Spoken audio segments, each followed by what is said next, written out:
In this video, I'm going to show you how to vocode in BandLab. So it's actually a bit tricky because there's no set filter to do this, however, still very achievable. So first record some audio you want to vocode. I have my voice over here. I'm going to play it for you so we can hear the raw version. This is just some random sample audio for this tutorial. There we go, and we're gonna try to vocode this. Okay, so the first thing I would do is I would enable auto pitch, so select it and click on auto pitch bottom left, and then here it's going to basically allow you to turn this on, and then here you have auto pitch in different categories. Now try the sci-fi over here, which I do think sounds the most vocody, and then here you can play around with these scales, you can play around with different keys here, it's completely up to you, and then you can just go ahead and play it so we can see how it actually sounds. As you can see right now I'm on the robot over here, so I think this is the closest. So if I now play this is just some random sample audio. As you can see, it already sounds a bit more vocody, so I'm going to go ahead and change the pitch as well. Now you could add some reverb down here at the bottom right to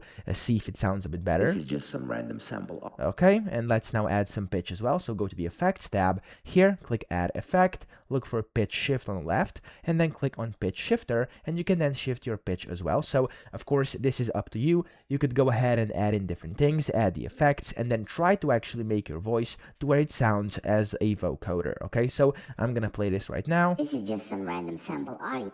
Okay, so it's not perfect. This is just some random sample audio. Okay, yeah, as I said, it's not perfect, but it does sound a bit like vocoder. Okay, so of course you can play around, add different effects. As I said here, you could go ahead and add in, for example, I don't know, there's like a bunch of different ones here you could use. Like you could put in some bumpers, some equalizers, stuff like that, and then just play around with those, and then see if you can make yourself sound like a vocoder. If I play this now, for example, this is just some random sample audio. Yeah, so of course, as I said, it's completely up to you. You can go ahead, play around with it, and whenever you achieve something, then just try to remember whatever you did, so you can go ahead and repeat it next time. So that's how to do it. I hope this video helped you out. If it did, please subscribe to the channel and help me out as well.